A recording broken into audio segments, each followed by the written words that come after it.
अभी कोरोना महामारी से दुनिया पूरी तरह से उबरने की कोशिश कर ही रही थी कि दुनिया में एक नए वायरस ने दस्तक दे दी है। इस दस्तक देने वाले वायरस का नाम है मंकी पॉक्स।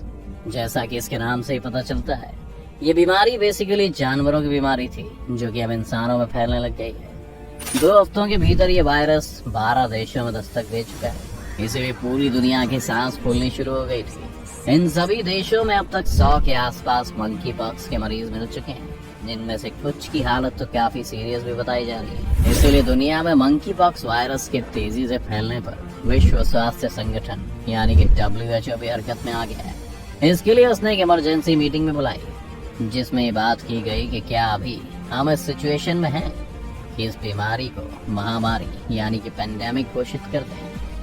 खैर, इस सवाल का कोई जवाब तो अभी तक नहीं मिला है, लेकिन आने वाले समय में इसका क्या होने वाला है और ये बीमारी असल में है क्या, और क्या ये सच में इतनी खतरनाक है कि हमें इससे डरना चाहिए। आज की इस वीडियो में हम आपको यही सब बताने वाले हैं। सबसे पहले समझते हैं कि आखिर ये मंकी पॉक्स है क्या। मंकी पॉक्स चेचक के जैसा एक रेयर इन्फेक्शन है। अगर इसकी खोज की बात करें तो पहली बार 1958 में हुई एक रिसर्च के दौरान इसे बंदरों के अंदर पाया गया था। शुरुआत में सिर्फ बंदरों को ही होता था, लेकिन फिर साल 1970 में मंकी पॉक्स से इन्फेक्टेड हुए पहले इंसान का मामला दर्ज किया गया। वायरस ज्यादातर मिडिल अफ्रीका और वेस्ट अफ्रीका के जंगलों में पाया जाता है। अब अगर बात करें इसके इन्फेक्शन की, तो मंकी पॉक्स किसी भी इन्फेक्टेड इंसान या जानवर के पास जाने या किसी तरह से उनके संपर्क में आने से फैल जाता है। ये वायरस इन्फेक्टेड मरीज के घाव से निकलते हुए आँख, नाक, कान और मुंह के जरिए शरीर में घुस जाता है। इसके अलावा बंदर, चूहे और गिलहरी जैसे जानवरों के काटने से भी इस वायरस के फैलने का डर बना रहता है। साथ ही ये वायरस सेक्सुअली ट्रांसमिटेड होता है। WHO का कहना है कि वो होमोसेक्सुअलिटी से संबंधित कई मामलों की जांच भी कर रहा है। कहा जाता है कि वायरस चेचक की तुलना में कम घातक होता है, लेकिन अभी इंसानी परीक्षण में इसको कितना खतरनाक समझा जाए ये अभी पूरी तरह से तय नहीं हुआ है, क्योंकि जैसा कि हमने बताया कि वायरस ज्यादातर अफ्रीका के लोगों में पाया जाता था। तो ऐसे में चूंकि अफ्रीकी लोगों की शारीरिक क्षमता बाकी के देशों से ज्यादा होती है, इसीलिए उन पर इस वायरस का उतना असर नहीं हुआ। लेकिन क्या इसे यूरोप, एशिया और अमेरिका के लोग झेल पाएंगे, ये बात अभी भी पूरी तरह से साफ नहीं है। इन्फेक्शन के बाद अब बात करते हैं इस वायरस के लक्षण क्या क्या है। दोस्तों, मंकी पॉक्स आमतौर पर बुखार, दाने और गांठ के जरिए शरीर में दस्तक देता है। इससे कई तरह के मेडिकल प्रॉब्लम्स हो सकती है।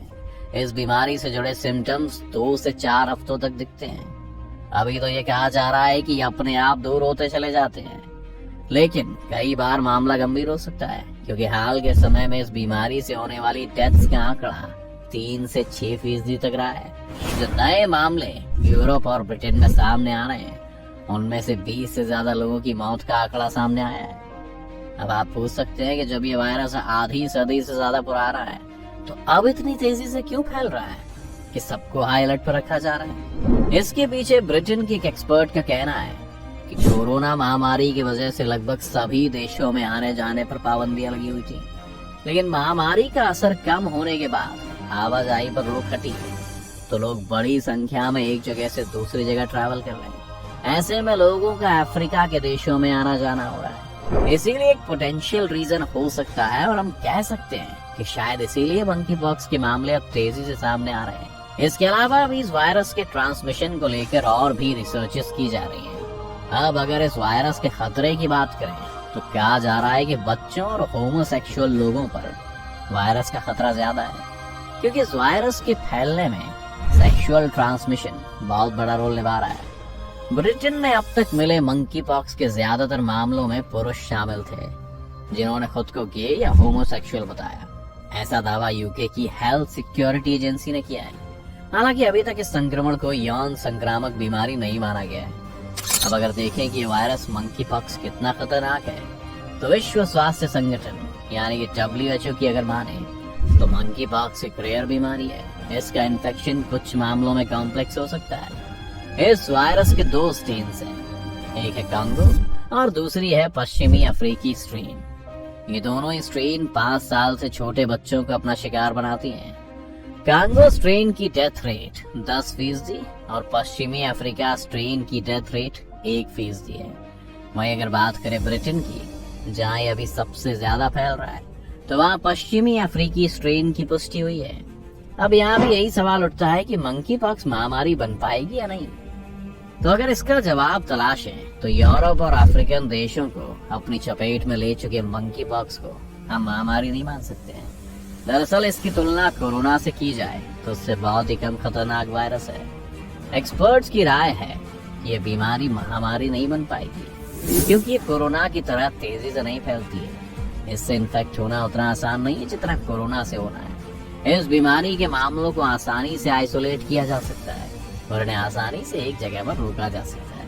अब ये तो हो गई बड़ी बड़ी बातें दूसरे देशों की। अब अगर भारत की बात पर इसके असर की करें तो अभी तक देश में एक भी संदिग्ध मरीज इसका नहीं मिला है, इसलिए हमारे देश पर इस वायरस का खतरा कम है।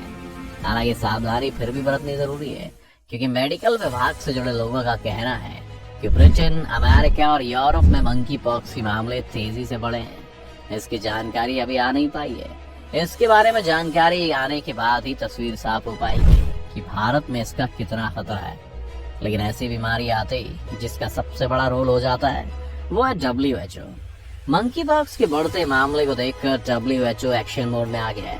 WHO ने अपनी वेबसाइट पर इस बीमारी से जुड़ी सभी जानकारी अपडेट कर दी है। तो वहीं संक्रमण से प्रभावित देशों के साथ मिलकर WHO काम कर रहा है। जाते जाते अगर मंकी पॉक्स के इलाज की बात करें तो अभी तक जो रिसर्च हुई है वो ये बताती है कि स्मॉल पॉक्स के खिलाफ प्रयोग किए जाने वाले वैक्सीन मंकी पॉक्स के खिलाफ भी कारगर साबित हुए हैं।